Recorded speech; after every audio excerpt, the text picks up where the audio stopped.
Welcome to Summi Talks. My name is Alec. And my name's Liam. And today we're going to be talking about Max Tegmark's Life 3.0, where we'll be looking at the impact that AI is having today, the impact it will have in the future, and what you can do about it this very moment. Good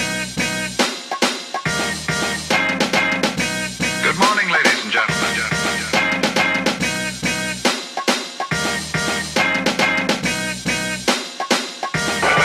Let's go.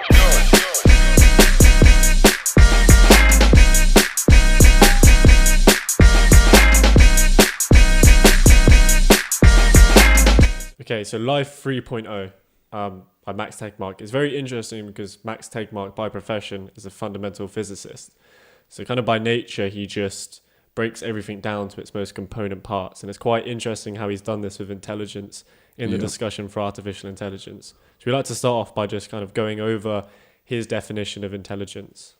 Yeah, so as you mentioned, as a fundamental physicist, we have quite a simplified explanation of intelligence, but one that is very good for explaining and kind of linking between what we traditionally associate with intelligence within us, but also the combination of, like you said, what we're going to get to is biological and, I guess, intelligence from computers. So what Max Tegmark defines as intelligence is the ability to solve complex problems.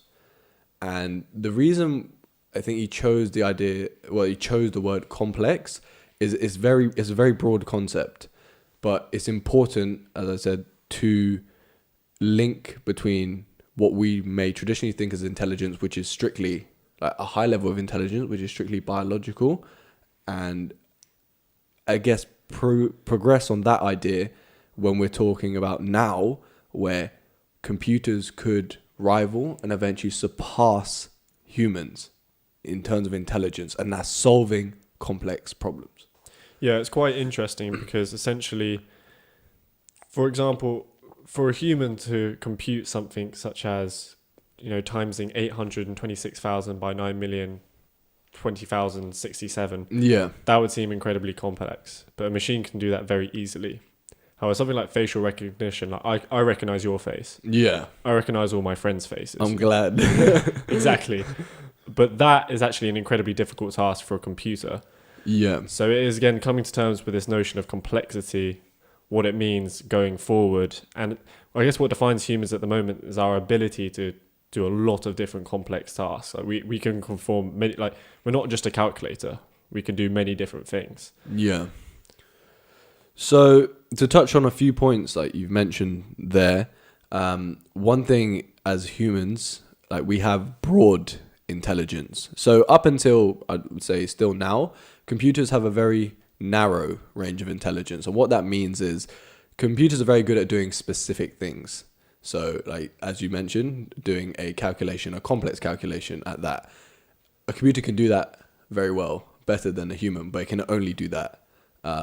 For example, if you have like a digital calculator as such, in simple terms. But humans, like you can calculate, you can do calculations, you can also create art, you can write, you can do many things all under like one brain. And the progression of AI will involve, I guess, computers being able to do like a broader range of skills. Yeah, and in the article and in the book, the way this is best kind of demonstrated is through Moravec's landscape of human competence. I think this is really brilliant. Would you like to go over that, kind of give us a nice picture, an outline of what it means now, what it meant in the past, and what it looks like going forward? Yeah, sure. I mean, I'll try and paint the best picture I possibly can. So essentially, so we have Moravec's landscape. It is a landscape first and foremost, and what you have is, so you imagine like we have a sea level, so we have a sea present, and then eventually as we go further into this image, you have rising kind of land level. So imagine just like flat land, then eventually some hills, and then some high mountains. So what the sea represents is computers' abilities and what they can do. So currently what's been submerged by the sea is things like arithmetic, so games such as chess as well. Like computers are very good at chess, in fact better than humans now. And many of the things, like I said, we take for, I guess, granted on us, various smartphones, laptops, those are all been submerged. Computers can do those extremely well. Then as we go kind of up in, I guess I was say height, in terms of like land, the height of land. So on the flat land, we have things which are close to being taken over by AI. So things like voice recognition. Siri is, I recently just bought a new iPhone, and Siri is incredibly impressive in how far it's come along. So like now, like I said, Siri picks up things like almost perfectly. Even sometimes I'll mumble things, I won't say things clearly, and it will still just pick it up like that. So voice recognition probably close, and we're very close to for computers being able to replicate conversations. So that's on the very like close to the sea. Like the sea level is rising, and we're getting there. So I saw recently Google, it was some presentation where essentially, and it's quite interesting because there is a test in artificial intelligence. It's called the Turing test, named after Alan Turing, the father of computers. Yeah. And what it is you have a machine and you have a conversation with this machine, except from you don't know it's a machine to begin with. And how long that machine can carry on the conversation without you realizing the machine is, how intelligent we classify, that machine to be. Google's come out with this new product. It's like an assistant essentially, where you tell it to do something. You tell it to go book a hair appointment or, order pizza or something like that. And it will ring up that person, that product, that service. And with a human voice, it will fulfill your command. And it's crazy. This presentation, they had this, really quite detailed conversation with someone from a hair salon. They were using random euphemisms and ums and hums, like the general nuances of human conversation. And that person had no idea. I'm looking for something on May 3rd. Sure, give me 1 second. Sure, what time are you looking for around? At 12 p.m. We do not have a 12 p.m. available. The closest we have to that is a 1:15. Do you have anything between 10 a.m. and 12 p.m.? Depending on what service she would like. What service is she looking for? Just a woman's haircut for now. Okay, we have a 10 o'clock. 10 a.m. is fine. Okay, what's her first name? The first name is Lisa. Okay, perfect. So I will see Lisa at 10 o'clock on May 3rd. Okay, great. Thanks. Great. Have a great day. Bye. So it's crazy how that was a test, and now it's just fully integrated into our lives. Yeah, exactly. And we can say, like, as we mentioned, in terms of like height of land, and we replicate and we talk about how hard is it, or like how likely is it for computers to be able to do that? As you just mentioned, Google has shown, and potentially now maybe that landscape is probably out of date, because I like I said, computers now, and what was demonstrated by Google, they can recognize voice and also have a full-on conversation. So we have the flatland, which, like I said, very close, or either now, because Moravec did this, I think, in 1998. So a few things have been conquered since then.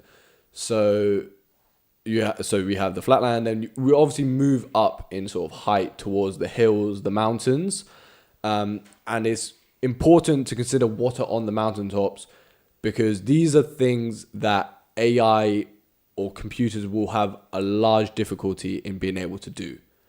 So these are probably the last things that AI will get a hold of as such, and that includes things like scientific research, things like writing, creating movies, things that rely on, I guess, like creativity first and foremost, from those examples I've given. And yeah, we can probably talk more about, I guess, those elements incorporated Yeah, so that ties in quite well with careers. Yeah. So when we're looking forward to careers and what careers may be safe in the future, what are the criteria for careers in the future that are safe from automation? Well, for the foreseeable future anyway. Yeah. So there's three, I guess, main criteria. So one I've just mentioned is that creativity element. More creative kind of your role is. If you're like a writer, videographer, much harder for, I guess, a computer to replicate that mental process. But we should bear in mind that's still a mental process, and we can potentially talk later about how like it is still a mental process, and computers may be able to do that in the far like very long run. But up until now, like that's something that is very hard for computers to exhibit. Then so there was 3 points. So I've mentioned the idea of creativity. Then the other one was social intelligence. And this is something that humans have evolved over thousands of years to be very good at. And that's being able to recognize emotions, deal with the human-to-human interaction, which, as you mentioned, like the example with Google, that was behind the phone. And yeah, it was useful. It booked simple stuff, but probably more complex conversation that is still like, let's take an example of a high-level sales role. It's going to take a while before a computer is able to do a high-level sales role just because of the nature of the, I guess, intimacy of the relationship. So there's another area where AI is going to struggle to I guess, conquer. Then unpredictability. So in environments which are particularly unstable or they change from day to day, then it's going to be harder for a machine to, I guess, deal with that variability. Or you may be like different. Yeah. So those are the three core things that you want to be looking at. Like, or the nature of your role, is it predictable? For example, if you're a writer, you may be writing on various topics each day, not the same thing. So that element of unpredictability, the creativity, and the social intelligence element. So those are three things to look out for as key things, which will kind of keep you safe from AI, I'd say, for the near term. But there is always one thing to remember, is that there may be a point where AI reaches, I guess, a singularity moment, and maybe that is when AI starts to, I guess, improve itself. Yeah, would you like to quickly just explain what the singularity is? Yeah. So up until now, it's humans improving AI. We create the software. You get developers in a room, very talented developers, as you'll see at like Google, Amazon, many of the big tech companies. So you have very talented humans programming these AIs. And although, yes, we've shown recently the ability for computers to do a bit of their own kind of learning and own processing, it's largely determined by what humans want them to do. The singularity moment will come when an AI is then able to improve itself. So there's no longer a need for a human in the loop. AI will then just be able to upgrade its software. So it's kind of similar to how maybe you have automatic updates on an iPhone or your computer, but this will be completely a computer.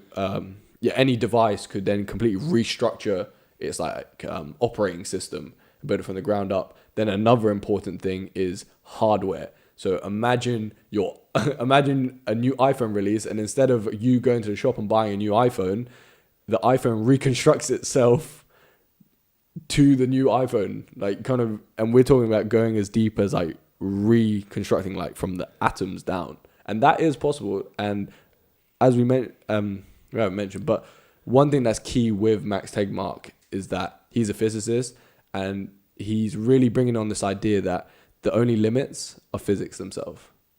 So when it comes to like rearranging atoms, harnessing all the energy in the universe, those are the limits. Like, that's how far we can go. Yeah, and it is quite scary, because essentially we as humans, we're limited. We have physical limitations. We have life expectancy. Our cells deteriorate. We're limited by our biological form. These artificial intelligence, they're not. They could replicate themselves. It's quite interesting as well. He talks about conquering the entire universe, and I know that sounds like a really far-fetched idea, but essentially, artificial intelligence, it can travel at the speed of light. It can go much faster than us. It can go places that we can't. And I found this fascinating when he talks about aliens. We have this idea about aliens where there would be like little green men. But why would you physically go somewhere when you could just send intelligence to do it for you? Potentially we're thinking about aliens in the wrong way, and it would just be some sort of artificial intelligence bouncing around the universe. And of course, the whole concept of life 3.0.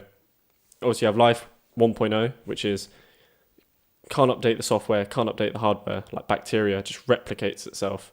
Life 2.0, like us, we're stuck with our hardware, can't change our bodies, but we can change our software, what we know in our mind. Yeah. Life 3.0, as you described, is this artificial intelligence which can change its computer, can change its hardware and its software, and do that perpetually. Yeah, and that's like something we've never really seen before. And I like how he addresses like certain myths, like that you mentioned about aliens. Like, why would aliens be biological in any form? Like, there's no need. It's actually a hindrance for space travel to be of a biological nature. And so, like, I'm sorry, like, sci-fi fans, like, all those years of, like, movies, I guess even Terminator as well, like, that's pretty far-fetched. More likely, everything will kind of be, so if there's aliens to visit, it will be through, like I said, if they travel at the speed of light, it will all be from, like, computer to computer. You won't ever see, like, a physical entity as such, just because of the limits placed on biological entity. For example, if we are to space travel, we're limited by life expectancy. Data does not have this life expectancy that we have. Like, if you're constantly reprogramming this data is constantly fresh coming in, then you have no worries for lasting for millions. For example, if I was, let's say, take it a bit further and we can upload humans into computers, you can live forever. Yeah, I guess we kind of, at the moment, because we exist as physical entities, that's how we just perceive existence as being. But essentially, intelligence, that could exist in a purely, pure intelligence, essentially. Like, it escapes the bounds of physical existence. That's how, that could be the next progression. That could be life after us. Yeah, because it does, like, Max Tegmark does talk on this debate about, we do see progress, like how will humans kind of progress and evolve.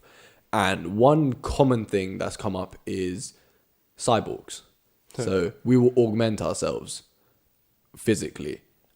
We're incorporating into our own like biological structure. However, I guess Max Tegmark then says, what's really the point of this? Like, we just want to get better. But if you can upload yourself into a virtual environment, you can add all the modification you possibly want without the biological issues associated with, I don't know, having like a robotic arm. So, like I said, cyborgs is kind of, I can see a potential. There is like the cyborg thing is coming into like reality now, like when people with like mechanical arms as such. But I think really with Max Tegmark is focused on, and as we talking about, it's more about kind of the evolution into like going from biological organisms into like a cyberspace. Yeah, it's fascinating. Going back to Moravec's landscape, essentially what's defining, I think, what is within artificial intelligence capabilities and what's currently outside of it is the way that artificial intelligence progresses and how it learns, and particularly this process of deep learning. So as a brief explanation for deep learning, this is kind of what underpins artificial intelligence. And it's essentially you can set a computer to examine data vast data tracks, and from that it will start to distinguish patterns, and from that patterns it will basically create neural networks, and then you'll be able to then set it towards a task. For example, with something like facial recognition, which we talked about earlier on, you can show a computer and artificial intelligence 1 million photos, and from that it will over time slowly learn and distinguish the features of it and be able to identify things like elephants or umbrellas. You know, you show it a million photo of an elephant and tell it it's an elephant, then eventually it'll be able to look at any photo and know what an elephant is. And the example Max Tegmark uses, and this is fascinating, is the game of Breakout, which is an old Atari game. I think it's from the 90s. Kind of, you have this counter, it's like Pong but upwards. Yeah. And you have like all these blocks and you have to catch the ball and it pings upwards. They set it off, they set an artificial intelligence to play the game, Google did. Yeah. And with this simple objective of, obviously you've got a point counter, and simply just try and move the paddle and get the highest points you can. That's the only instructions it gave it. And first of all, it was rubbish. And then eventually it kind of learned, well, if my paddle hits the ball and it gets one of these blocks, I get a point. Yeah. And after trial and error, hundreds of goes, it became a master, essentially. It always hit the ball, 100% accuracy, always got the thing. And then they went away. And they just left it. And when they came back, they found something fascinating. They figured out that the machine had learned that if you direct all the shots to one corner of the blocks and you tunnel your way through and you get beneath it and you start hitting from the back down, it gets maximum points. Yeah, no, it is unbelievable how essentially everything is over. Yeah, they trained something from, I guess, ground zero to be able to find an optimal strategy at something. And you can just imagine like the potential of this. Like, think that this is just a simple, I guess, game from many years ago. But imagine setting computers out on the world to solve our problems. Yeah. Imagine. And you touched on a lot of like important like concepts and ideas. So talking about like neural networks. So machine learning is a big buzzword at the moment, which is essentially the study of how algorithms can improve with experience. And I guess the key thing from this, well, the key underpinning, especially in more complex machine learning, is this idea of like neural networks. And what is fascinating about neural networks is you could have a very basic neural network. And what that means, to give you an idea of a neural network, just imagine like, I guess, connect the dots. So you have various points, nodes, and there's these lines connecting these nodes together. And just from like, I guess, dots and lines, obviously more in our brain, we have more like neurons. So we call them neurons, essentially, and more like there's more neurons in our brain than the entire galaxy. There's stars in the galaxy. But just from essentially these simple like connections, we can compute very complex things from those. But what it means is from a starting point, we don't need to set out a goal, or I guess you set out a goal, but in the case of the Breakout game, all they really had programmed there was a higher score is better. That's it. The rest, all it saw was, I think it learned that from itself, in fact. All it saw was, if I do this, then the score goes up. And it's literally just numbers being inputted into this neural network as such. And from that, then it can learn. And that is the key thing. This was such a pivotal moment because we're seeing a computer unguided by humans being able to find optimal strategies. And as you said, that's why we think it's fascinating, because if it can learn a game of Breakout, then the possibilities are really endless for solving human problems by using machines. Yeah, and one of these problems, I mean, as I said, deep learning is kind of underpinning this whole artificial intelligence revolution at the moment. One example, industry specific in healthcare, is with radiology. Yeah. and be able to scan X-rays and MRI scans.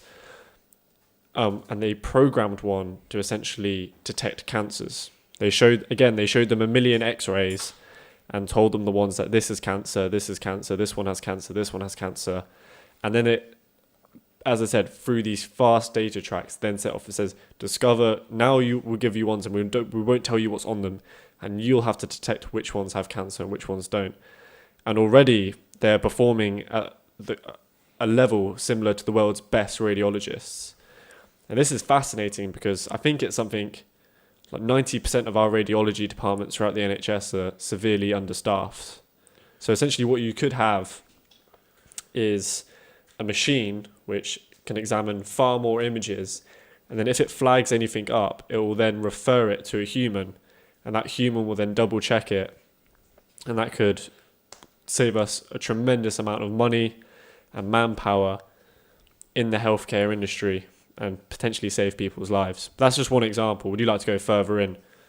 Yeah, so of course, talking about healthcare is something that is so essential to the functioning of a modern society. And I think there's many examples. I think this healthcare space is particularly hot for improvement because, especially in the UK, like think about how much, how many people complain about the NHS, or it's constantly on the news about underfunding and other like issues, and these are serious problems. So using AI for, and this is another like crucial thing, because using AI is not just doing what a doctor or medical professional could do. It's going further. It's being able to diagnose things that maybe a human can't know or can't find out.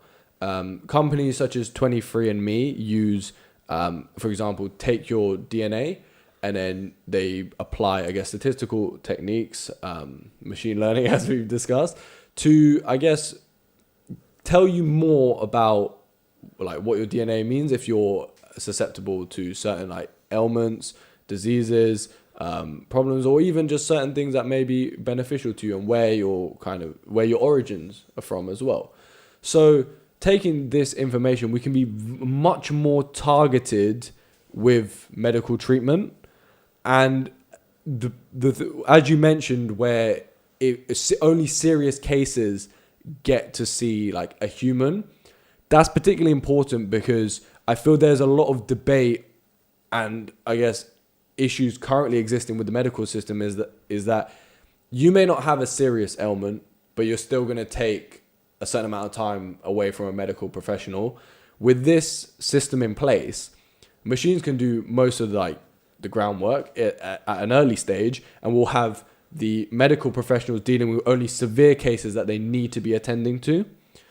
So healthcare, like I said, looks ripe, also very ripe for, I guess, innovation, especially in terms of systems.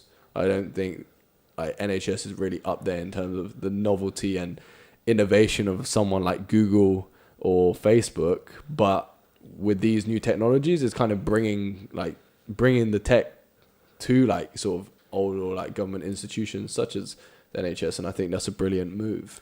Yeah, it was interesting. I was watching a BBC documentary all about the bringing AI to healthcare. And there's this one company called Babylon Health, and at the moment they've only got one practice, and it's somewhere in London. But essentially it operates a lot on those principles. As opposed to having to go to the doctor every time you feel like there's something wrong with you. I mean, you know how long, like, maybe you call them first thing in the morning and you manage to catch a slot that someone's cancelled. Yeah. I mean, for the last time I tried to book an appointment with the doctor, if I wanted to, like, select a time, it was like 2 weeks. I had to book it 2 weeks in advance, which is pretty ludicrous. Unless, as I said, I wake up 8 o'clock in the morning and I book one of these slots that have dropped out. But this is essentially, it's an artificial intelligence where you go on there and you give them a list of your symptoms.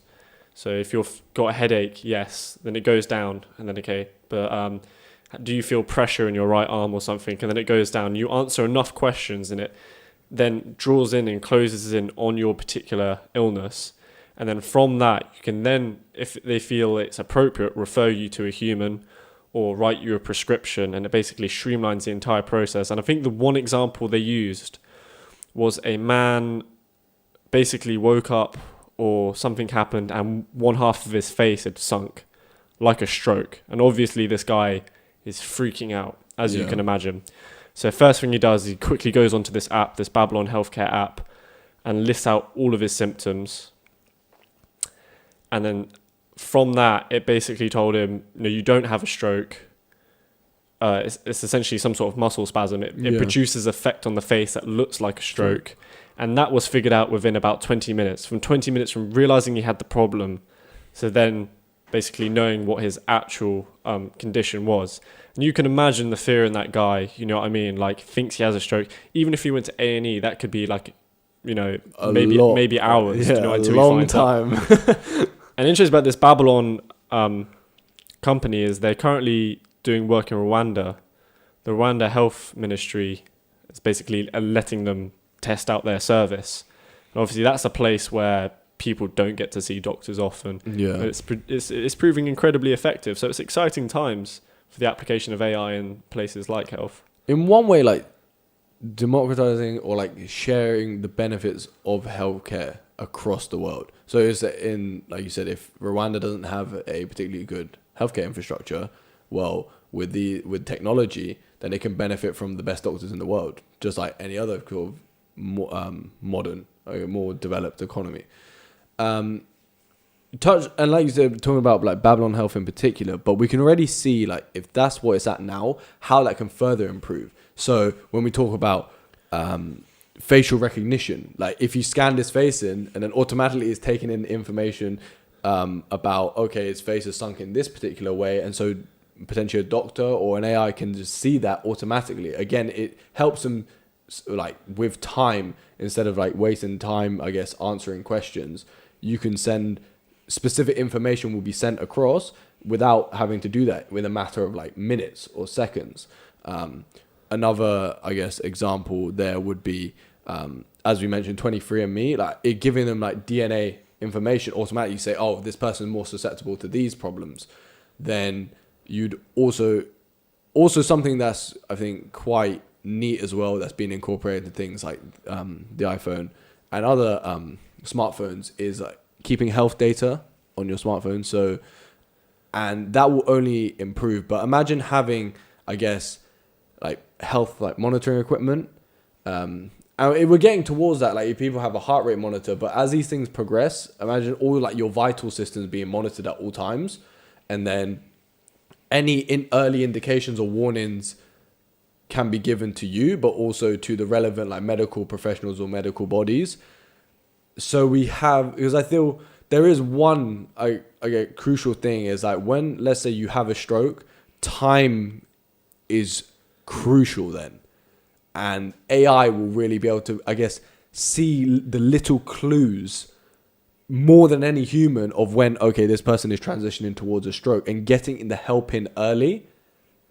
And like I said, when we can do that, we can really save a lot of lives. So healthcare definitely a huge potential for a massive difference. Yeah, it is incredible. It's interesting, actually. I saw recently the NHS has got this new program called the 100,000 Genome Project. Yeah. Where essentially they're sequencing the genomes of 100,000 patients with rare diseases. And basically a genome sequence is their entire DNA sequence, everything essentially that makes up them. And what they're doing is they're collecting these data tracks and they're comparing them. And if you got people with, you know, certain rare diseases, you match them together and you try and look for the similarities in their genome. And once you find them, then you basically point to potentially this is the genome, this is the exact genes, the DNA that's causing that particular rare disease. And it's fascinating. When they sequenced the first human genome in 2001, it was at a cost of $100 million. Since then, it's fallen, and this is only a pace of less than 20 years, less than 2 decades, it's fallen to around about $1,000, which is incredible. And we're potentially moving to a future, and I was thinking about this with AI, and in a similar way how it screens for X-rays and MRIs, where you could have everyone's genome gets sequenced, almost like at birth. And then you compare them together and say, well, if this person has that type of cancer and so does this person, and that person, what's the similarities in their genes? And they'll be able to distinguish the exact same one. And then, with the incredible advances that we've got at the moment with gene editing and CRISPR-Cas9 protein, we could potentially fix that. All genetic diseases, and genes play an incredible role in a vast host of other diseases, such as our, whether or not we can contract AIDS or certain types of cancers. Yeah. And again, you send an artificial intelligence to monitor all this data, to look over it, and the potential is just boundless. Yeah, and even more on this idea of potential, because we may start to think, how far can it go? Like, look out, like, people, oftentimes it's like people have said, oh, smartphones, they can't get any better. Like, oh, they're starting to peak out. Or there's no, like, the progression in the smartphone industry space it's not getting as much. But yeah, a few improvements in the camera, maybe the screen, but it's not as good as it used to be. But the overall trend in things such as, like, if you look at, like, something like memory, like, go back to when we were children. I remember my first, like, household PC. I remember that had, like, a floppy disk drive. I remember PlayStation 2, which had an 8 megabyte memory card. Now, if you look at something like the Xbox One, the memory size is roughly around, like, 1 terabyte for Xbox One X. So and we're talking the price of this memory as well, so much cheaper. Yeah. So much cheaper than it used to be. So over time, we're getting more and more for less or the same amount of money.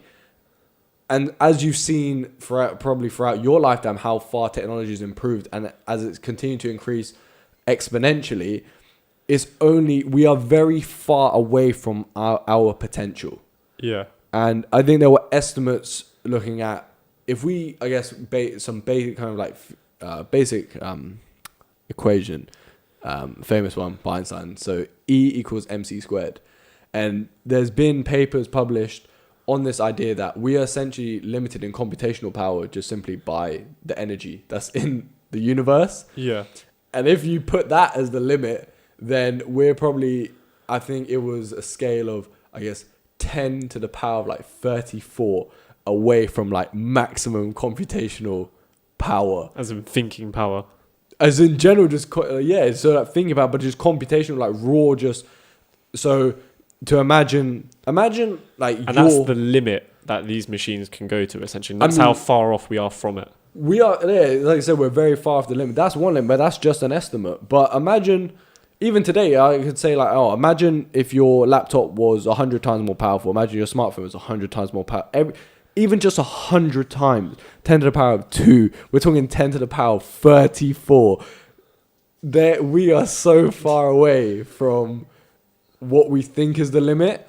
And I think we shouldn't get stuck in this idea that, okay, like smartphones are starting to, like, I guess, reach their limit. But we may not have a smartphone. We may have built-in, I guess, we may have like built-in smartphones that are built into us. We're already so attached to smartphones. What's stopping them from maybe having like a biological link to us? It's all like it's all up for grabs, really. We don't really know what's going to happen. But what we do know is that things can get way more powerful. Yeah, I mean, it's interesting because with my phone, I got the Samsung Galaxy S7, and obviously they've got like the S9 now. Yeah. And I was thinking about upgrading, but I just switched to a giffgaff pay-as-you-go SIM because it literally just does everything I want it to. Like, I get seamless internet surfing constantly. It feels like the functions that I want it for, like email, Twitter, the rest of it, it just does. Like, and I like technology. I really just don't see like how it could even get that much better. And it's interesting you talk about increasing in power. The current MacBook Pro, this beast of a machine. We're not sponsored by Apple, by the way, Yeah. or Samsung, or any other affiliate or big, large companies. Is 11 times more powerful in processing power than Apple 2. And I think that was released in something like the late 80s. Yeah. Now, I don't just mean one Apple 2 computer. all 2 million Apple 2s that ever got produced. It's 11 times more powerful than all 2 million of them. That's 24 million times more powerful.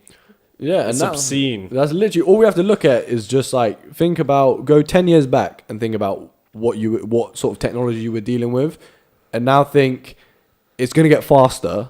So think about 10 years from now, what you're using.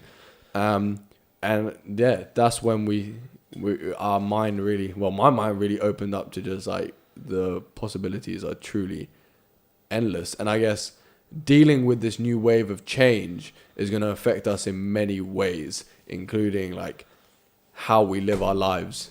And I think that's a crucial thing. Like, it's how technology is going to get better and better, but I guess, and this book has helped expand, I guess, a dialogue on this. How are we going to cope with the rapid increase in technology? And there have been, I guess, many people have many different opinions on this, and people have different views on even technology today. I guess like even now, like social media is a very controversial topic, when it really started off as something like, oh, that's cool, you can talk to your friends, but now it's like, yo, get off social media, like it's taking your life away. Yeah. So we don't know what could happen. Yeah, I guess the big debate is the time frame, and nobody can really agree on this. For example, it says if artificial intelligence increases at a similar pace as all other technology, I mean, right now it's doing chess. Yeah. But as I said, with the laptop and Apple IIs, if in 20, 30 years, artificial intelligence is 24 million times more intelligent, more powerful in its processing power, what tasks will it be performing then? As I said, no one can really agree on these time frames. When will it become more powerful? How long will it take to get to certain places? That's the big ifs.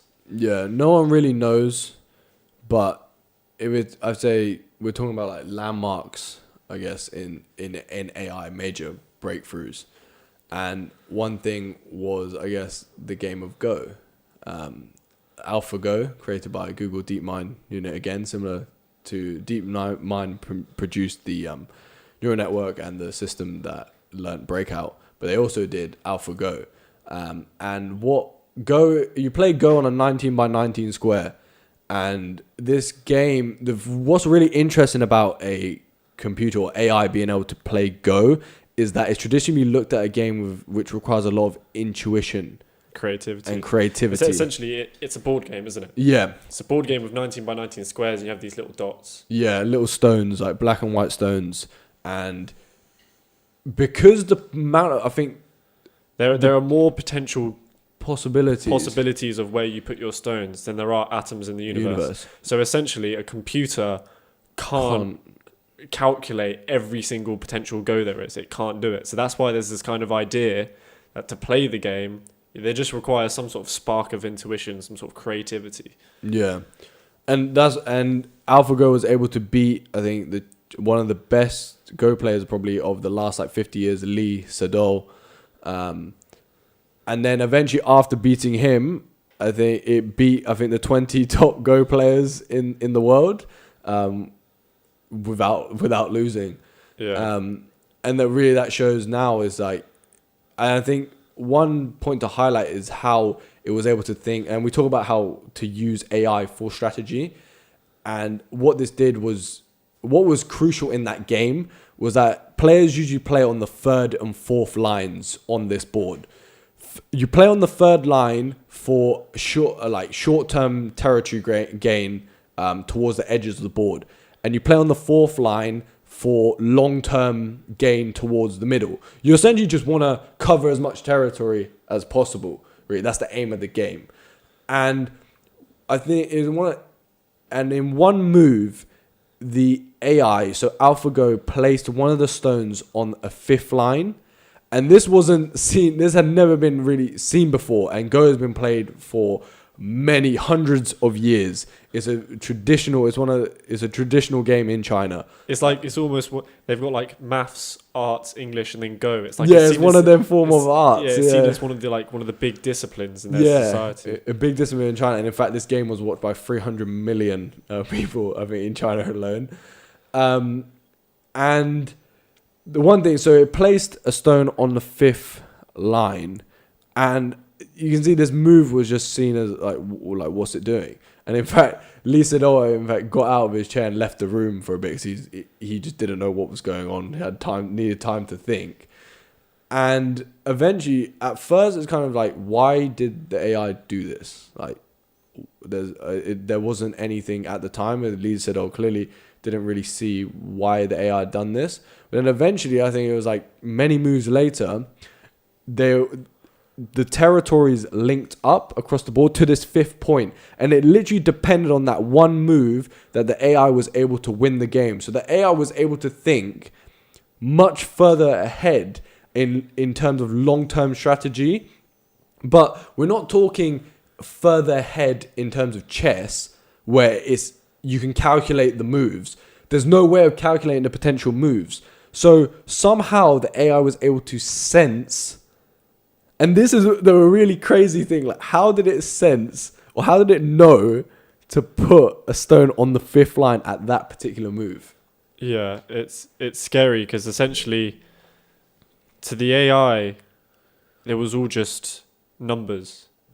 Essentially, it was all just moves, compute down to numbers, and for some reason, that in its mind, it created an intuition, a sense, a thought, of what to do. And the way Max Tegmark also describes it is essentially like we're not too dissimilar.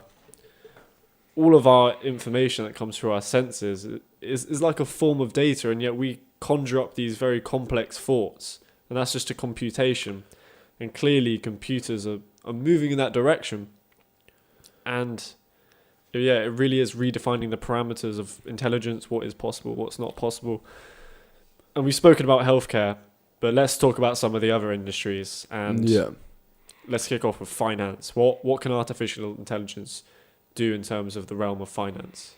Yeah, so people who are in the finance sector may already be aware how, I guess, computers and AI, particularly in the trading realm, are completely redefining how the allocation of capital within finance. So passive funds, which are essentially managed by algorithms, have been outperforming active funds managed by humans. And it's one key thing because finance, I guess, to do well in a financial market, you've got to take in a lot of variables, a lot of information. And a lot of this goes beyond like one human inputting all this information. So with AI, you have that clear-cut advantage where an AI can take in all this data from financial markets, the news, input all the like financials of a company and come up with like recommendations for buying and selling. And computers already have like a large hold of like the investment, I guess, market. I feel like jobs, especially like being like an all-out, I guess, trader, is becoming much harder, especially if it's, for example, me on a laptop trying to, I guess, beat the market. Well, much harder because you're up against computers now, which can take in a lot more information than you. But the way to look at it is, rather than just from a money perspective, hopefully with the incorporation of AI, we see a better, I guess, allocation of capital, because that's really what we want. And we have seen in the past how human irrationality, the '08 crash, and going back to that, like the things like the Great Depression, are largely driven by like human biases, human, like, I guess, overconfidence, exuberance, selfishness, greed, and potentially AI, which won't suffer from those problems. So we won't maybe get the huge recessions that we've had in the past if largely a lot of this investment was done by AI. Yeah, and I guess this links quite well to, I guess, the concept of goals. Yeah. Because in the market, if you set the goal of creating the most money, do you reckon artificial intelligence will create the best outcome for society? I mean, what will essentially be its goal within finance? Will it to be produce the most socially beneficial investments and transactions, or will it simply to be able to accumulate the largest stock of capital? And right now, like, this is crucial. Like, what goals do we set AI? And this is particularly important because it really depends on right now. If we're talking about right now in financial institutions, that depends on what the aim of the company is.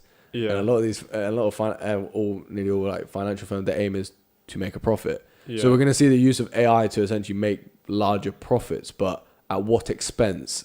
And that's clear, because if you have imagine one company has AI and is able to, I guess, outperform everyone in the market, then we may see an unequal, I guess, allocation of capital to this one firm because of its advantage in AI.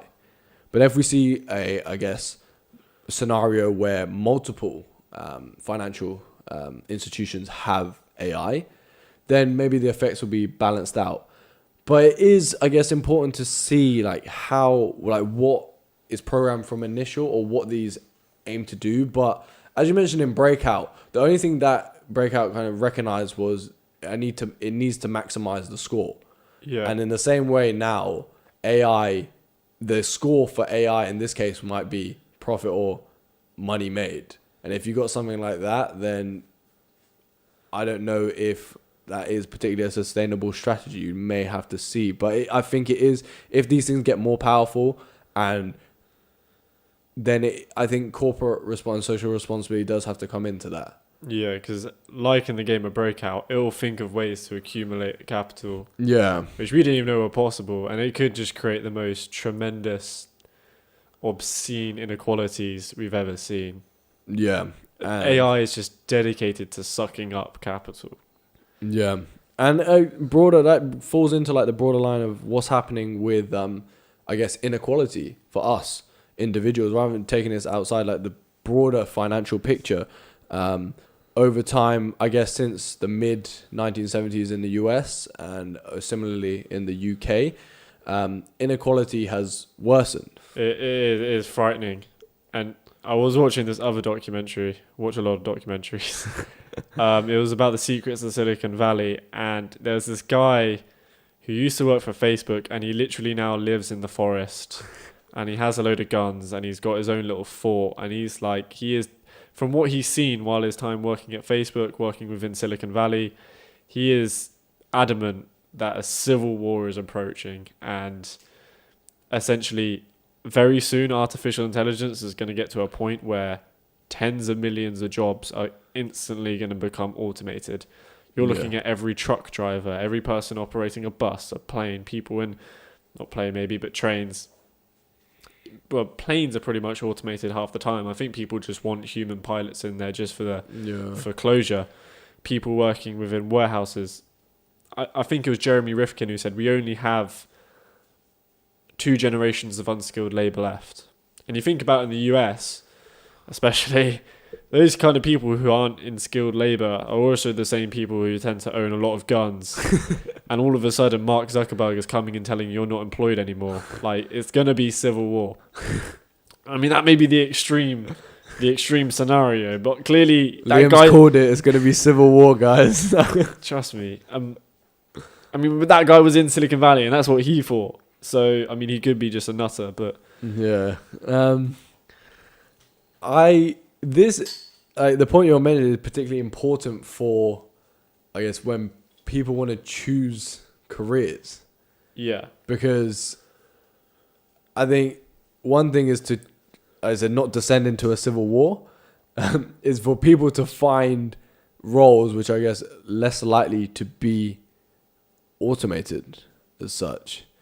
And I think that is crucial in terms of practical like wisdom for people to take with them, and especially what I guess we've gained from this book is that there are certain elements to a job that you should always factor in, and also be aware of like certain, as apart from certain skills, but like again certain jobs, which kind of ties in as well. And as you mentioned, like Lyft, like drivers, Uber drivers, like self-driving cars, like they're on the horizon. So there's certain things like I'd be wary about training for, or maybe wary about my future in those areas. Oh, for sure. I mean, you think about it, every time you go to town now, there just seems to be closed down shops. Do you know what I mean? Think about how many potential shops have closed down because of ASOS. Yeah. Do you know Amazon. what I mean? Yeah, think about all the department stores because of Amazon. Do you know what I mean? And essentially, again, I mean, whereas, like, I don't know, like 50 Debenhams employs, several thousand people, Amazon will just employ a couple hundred to write their code. Yeah. Yeah, and yeah, I think retail is another one which is under pretty drastic threat. Yeah, and that is going forward. Like, you really do have to consider what is the forecast, and it is important to educate yourself on this because it's coming. Yeah. It's also it's scary to know, like people think, I guess there is the optimistic view that there'll be new jobs created. Yeah.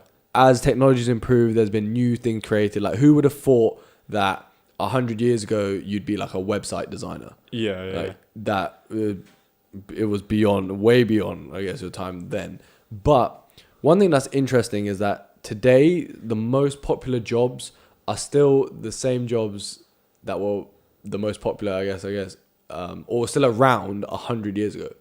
So if we look at areas which employed the most people, and this is for the US, truck drivers, lorry drivers, delivery drivers, they're up there at the top. Retail, people who work in retail, again, up there. And as you mentioned, high street, potentially like dying, self-driving cars.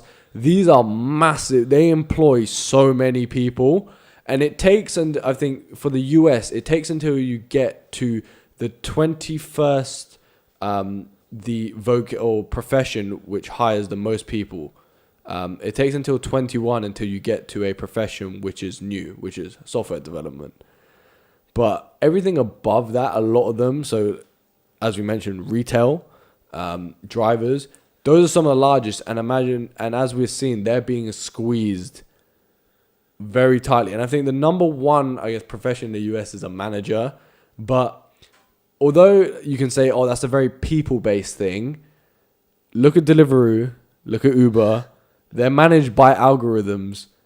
Algorithms tell them essentially what to do and when to do it. And they have a bit of flexibility here and there. And if they have maybe a more serious issue, then they will speak to a human operator. But I don't think, depends, maybe on a low-level scale. Yeah, management now is being something that was traditionally maybe like seen as, oh, management is a people thing. Like, we study management.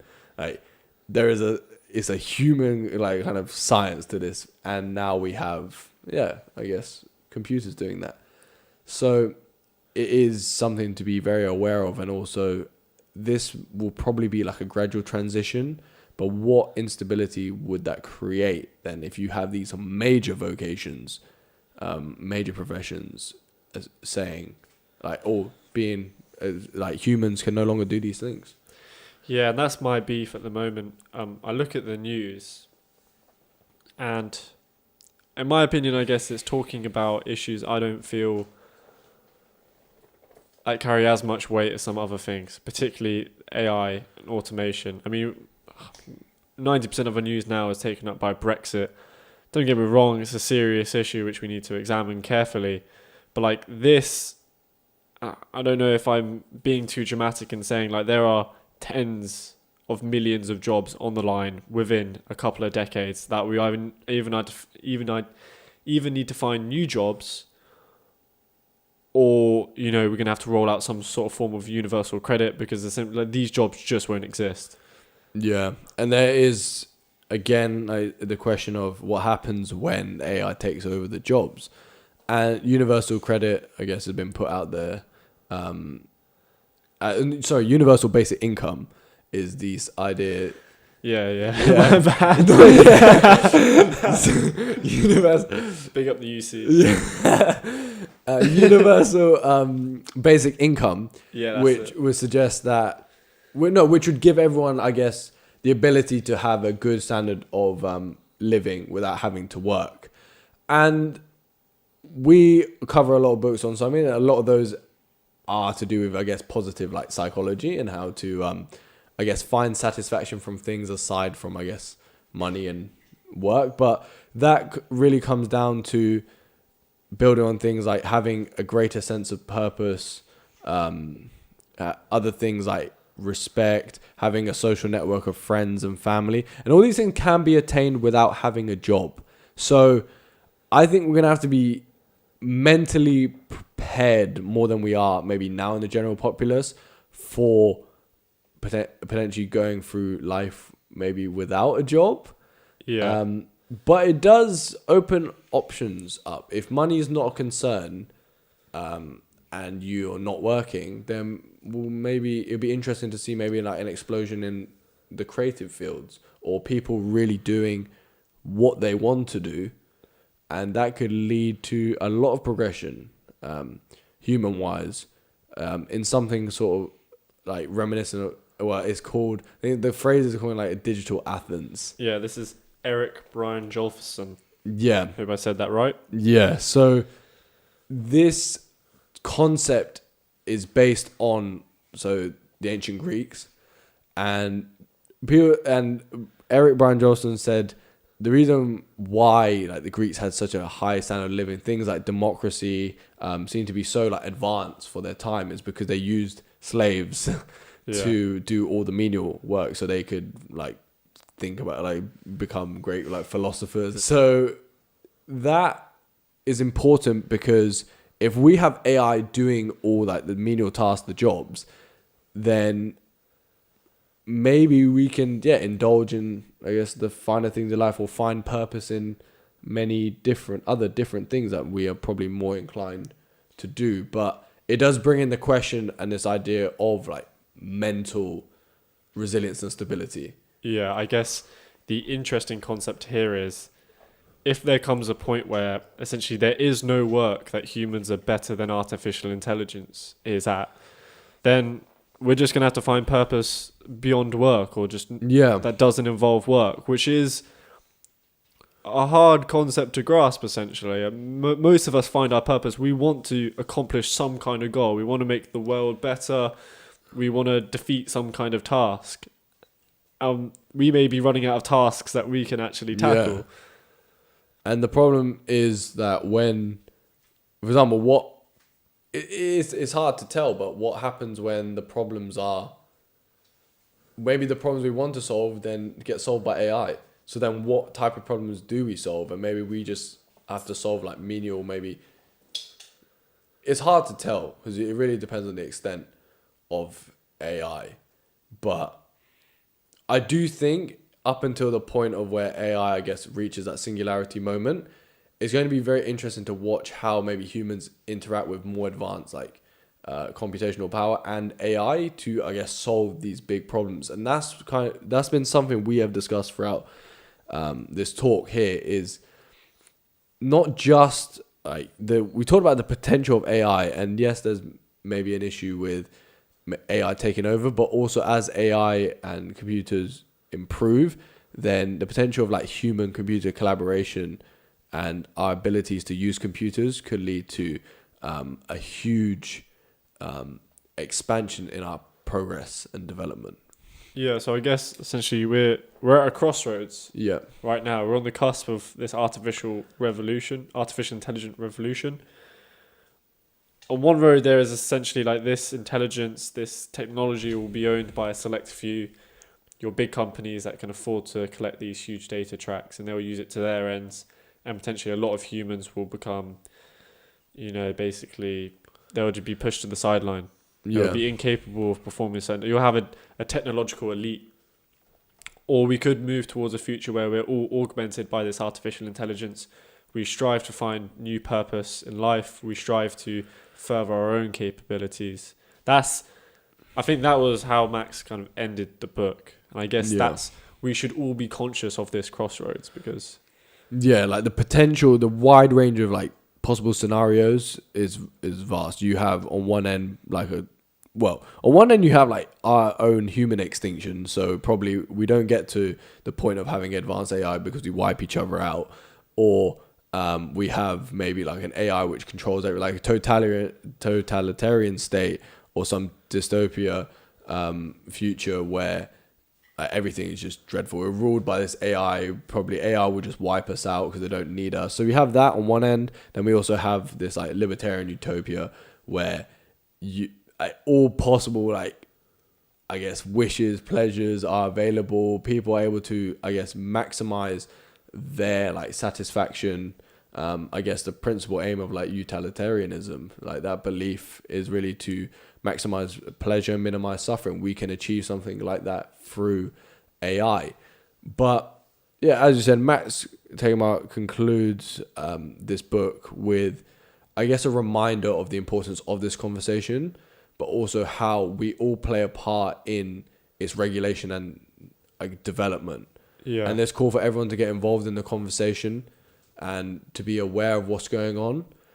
But more importantly, for the people in the AI space, or if you're contributing towards, I guess, progress in this field, how to, I guess, regulate AI so we go towards more of a happy ending rather than a total destruction. Yeah, and it's always been a case within the field of technology that disrupting ideas and products and technologies is seen as a trait of that field, that you want to cause maximum disruption and maximum innovation. But the thing is, that he talks about with artificial intelligence, that might not be the most pragmatic, sensible solution, because you're creating something so powerful here. If we don't think about the consequences before we reach them, we could be in trouble. Yeah, and I think you lead on to a good point. And I think my final note would just be like, we have, I guess, put disruption on a pedestal. We've been aiming for like constant disruption, innovation, but now is a real time to question and consider whether our disruption and innovation should be regulated by a higher body, and should we be aware of where our like constant innovation disruption is taking us, and it's for the sake of like humanity as we know it. Thank you very much. Deep stuff.